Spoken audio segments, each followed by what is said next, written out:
अपने अगुओं का अनुकरण करते हैं जो हमें प्रभु मसीह में लेकर आए। जब हम अपने अगुओं की बात को नीचे नहीं करते और वो सेम परमेश्वर की बात मानकर अपने अगुओं का अनुकरण करते हैं, अपने अगुओं को प्योरिटी देते हैं, जिसने तुम्हारे लिए प्रार्थनाएं की, जिसने तुम्हारे लिए रात दिन जब जब एक व्यक्ति को जरूरत पड़ती रही तब तक वो अगुए प्रार्थना करते हैं। और उसके बाद हम छोटा सा फैसला कर ले और कट ऑफ हो जाए बड़ी जल्दी, जब परमेश्वर की संगति को छोड़कर कहीं और निकल जाए।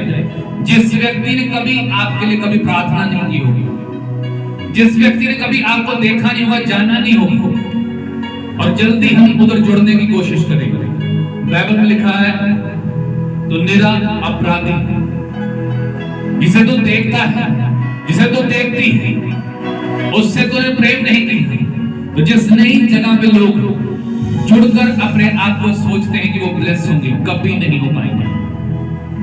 अनुकरण करना, आप किसी शहर में चले गए हो जॉब के कारण, आप किसी शहर में शिफ्ट हो चुके अपने घर में से बाहर, और आप कहीं पे भी जाकर संगति कर सकते हैं, पर अपने अगुओं को अनुकरण करके बताएं कि प्रभु के दास, इस वजह से मैं इस शहर छोड़कर जा रहा हूं, जा रही हूं परमानेंट, और मुझे कोई संगति बताएं, मुझे वहां पे बताएं कि जहां पे मुझे एकात्मिक जीवन मिल सके। कई बार हम खुद खोजते हैं। बाइबल में लिखा अधर्म ऐसा ही है। अधर्म जब एक इंसान के अंदर समाता है मेरे चीजों को, वो कभी आपको सही फैसले लेने नहीं देगा। वो फैसले आपको दिखाएगा जो गलत है और जो आपके लिए भी सही नहीं है, और आपका कनेक्शन आपके अगुए के साथ, आपके पास्टर के साथ डिस्कनेक्टेड करवाएगा। इस बात को समझना है। अंतिम दिनों में, इन दिनों में शैतान अधिकाई से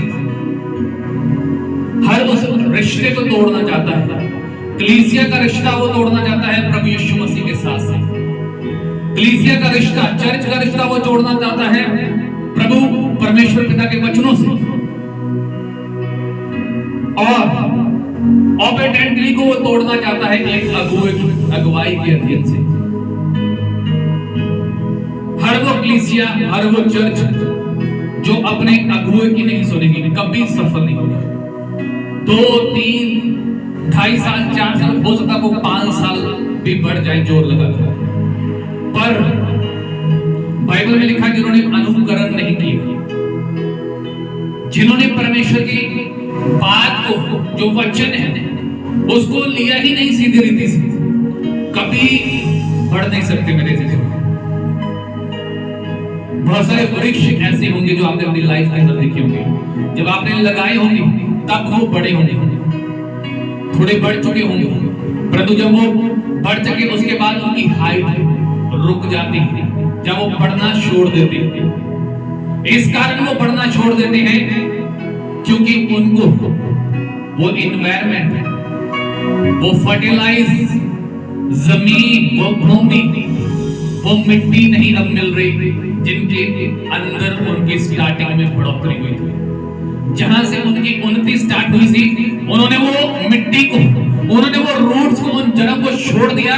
अब वो अपनी मर्जी से दौड़ रहे हैं। इसलिए याद रखें, हर वो व्यक्ति जो अपने आप को अच्छा समझकर किसी भी चर्च को रिजेक्ट करता है, किसी भी कलीसिया को रिजेक्ट करता है, बाइबल बताती है कि वो उस चिड़िया के समान है जो अपना घोंसला छोड़कर भटकने वाली चिड़िया के समान इधर उधर घूमती या घूमता है, क्योंकि उसने अपने प्राण को अचानक आने वाले फंदे में फंसाने के लिए तैयारी करी। याद रखें, जब भी आप चर्च बदल, आपको लगता है कि आप एक कलीसिया चर्च बदलना चाहते हैं, बिना बताए, बिना अपने प्रभु के अगुओं की अगुवाई के ना चले।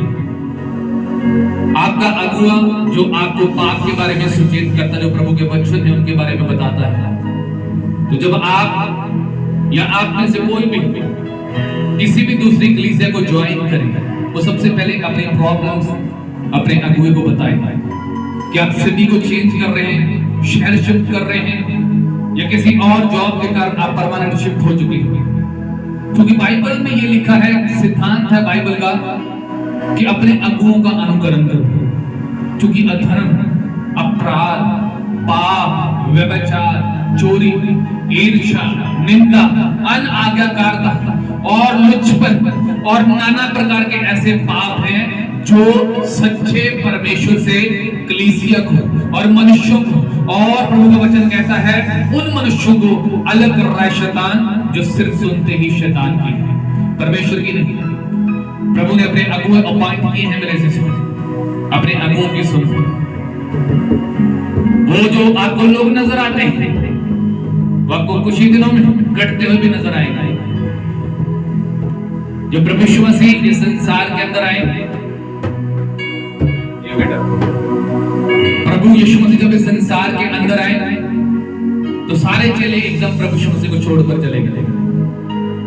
बाइबल में लिखा कोई भी नहीं रहा, कोई एक जन भी नहीं खड़ पाया। कारण क्योंकि वो संसारिक रीति से सोच रहे थे, वो सोच ही अपनी समझ से रहे थे कि हमें जो सही लगता हम वो कर लिया।